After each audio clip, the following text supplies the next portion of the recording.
Pepper says, are you ready to declutter the final section of the back shed? I know I am. Hello everyone and welcome back to A Hoarder's Heart. For today, we are decluttering this side of the shed. We're finally there. It's almost fully decluttered. We can see the finish line. So once we pull all this stuff out and start decluttering that, we can finally start organizing it. Now, the funny thing is when I first started this, it was 70 degrees, perfect weather. Last week it was cold, 60. Today I'm doing it earlier in the morning because it's going to go up to 88 degrees today. It's already getting warm. Last week it was 60, this week it's in the 80s. This is when the weather's kind of bipolar in the springtime. So without further ado, let's start pulling all this stuff out so we can start sorting and decluttering. So of course, the first thing we're going to do is we're going to pull everything outside. This is a few years worth of clutter and I don't even remember what's in here anymore. So it's much easier if I pull it out so I can visually see everything. As a recovering hoarder, that's how I'm successful in letting go of items, being able to visually see everything to make a decision. I'm not successful if I just throw everything out without actually looking at it. All right, guys. Gardening supplies. You know, that's kind of like very sentimental to me in the sense that it's like, you know, I feel like I'm crafting with nature. And my dad gave me this many moons ago, like a very long time ago, he gave me this to use and to kind of be this cute little wagon thing where I can sit on it to garden. I could put some of my like gardening tools and stuff in it.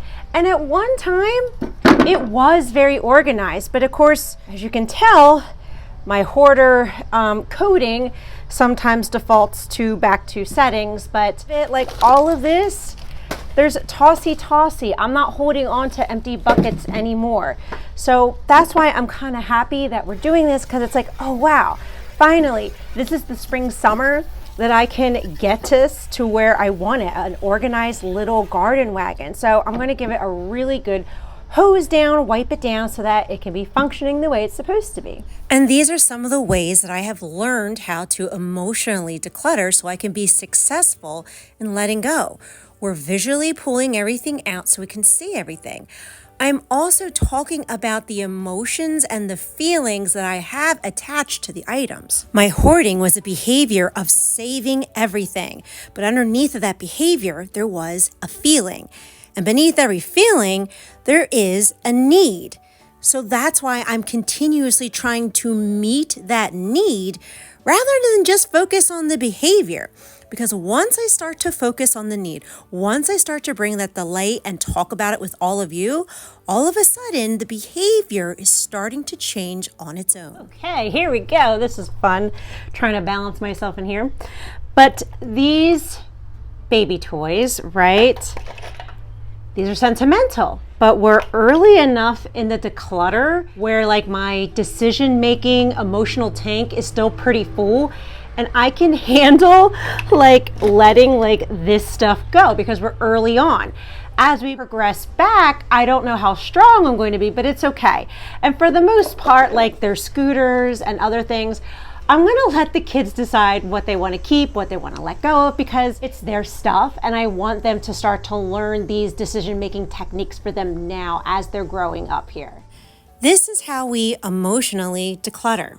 I never forced myself to let go of something because logically I didn't really need it. I would pick up an item and allow myself to reflect internally what feelings are being triggered. What's the need that's coming up for me? How do I meet this need with self-love, self-talk, and releasing this emotion? I was dealing with the cause, not the symptom of the hoarding behavior. And as I made these emotional decisions to let go because I had made peace with that need to hold on to it, the emotional strings started to untangle and I could easily let it go without any regrets.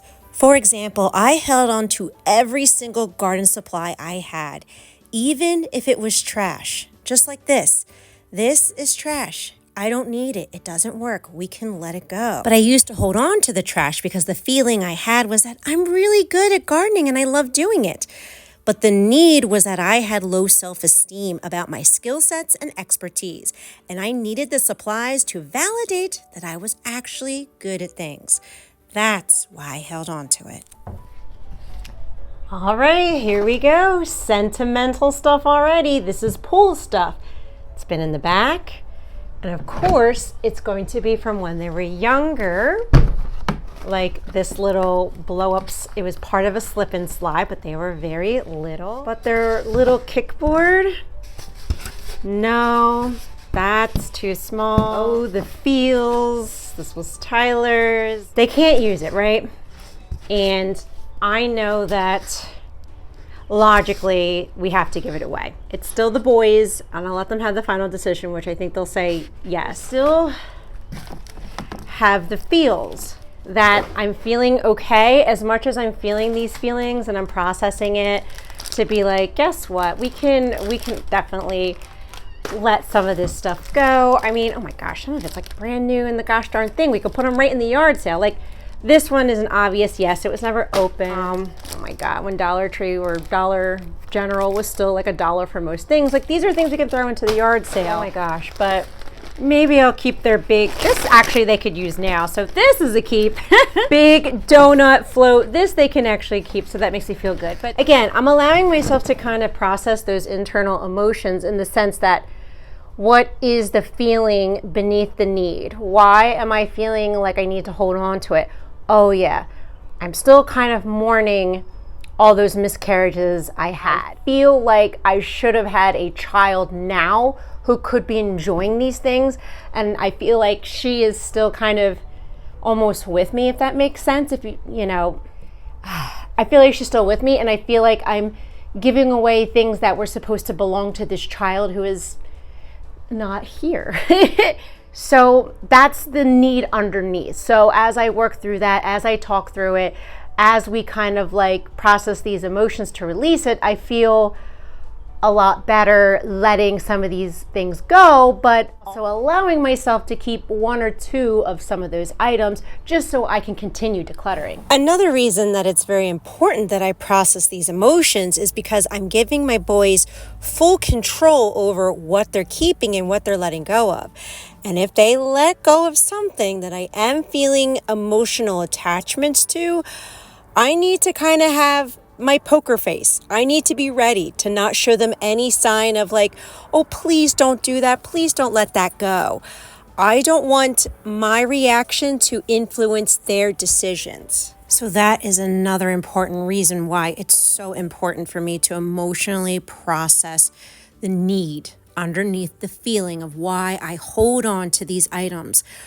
I don't want my programming, my hoarding disorder, my issues to affect my children. I want them to be able to confidently look at something and let it go. My boys can still logically look at this and recognize that the string is literally disintegrating and we can let that go.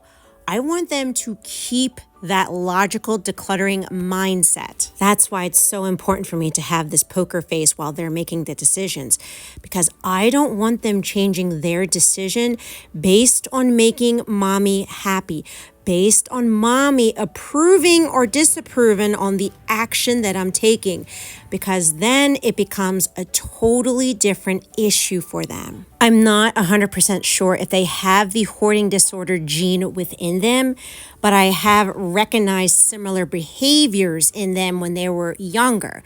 But as they're getting older, and as we're working through the emotional decluttering with the logical decluttering, I had noticed that they're much better declutterers than I ever was. And that makes me so happy, because you just want your kids to just have a better quality of life than you did. They are the main reason why I even started this journey to recover in my hoarding disorder, because I didn't want them to struggle with this either. I wanted to give them a better life and make sure that the hoarding behaviors stopped with me and wasn't carried to the next generation. Now, as I look at this back corner, a lot of this stuff is hubby's stuff, like the golf clubs, and then we do have the snowblower. But I do see a couple of tossies way here in the bottom. We can totally let go of this. So So let's finish out by starting with this shelf in the front that we didn't get to yet. The Leighton and McQueen buckets, of course, that is very old, 2010, 2011 era. And there's some tossies like this, but the stuff at the bottom, hubby has to decide what to do with it, so we'll have to put it in the garage. This little bag goes to their Leighton and McQueen, either scooter or bike, I'm not sure. But the chalk on the bottom of this is a tossy. It has seen better days. And these are bean bags that go to the bean bag throw. That's this right out here. It was like from Five Below. And this is a snowman making kit. My boys still make snowmans and probably would have still used it if they could have actually gotten to it. This right here is my garden cross, so we will put that out in the front now.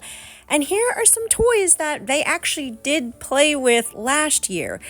Now, a lot of this stuff, again, I'm letting them make the decision. What are they going to keep? What are they going to let go of? But some decisions I do have to make, and that is this. This is 10 years old.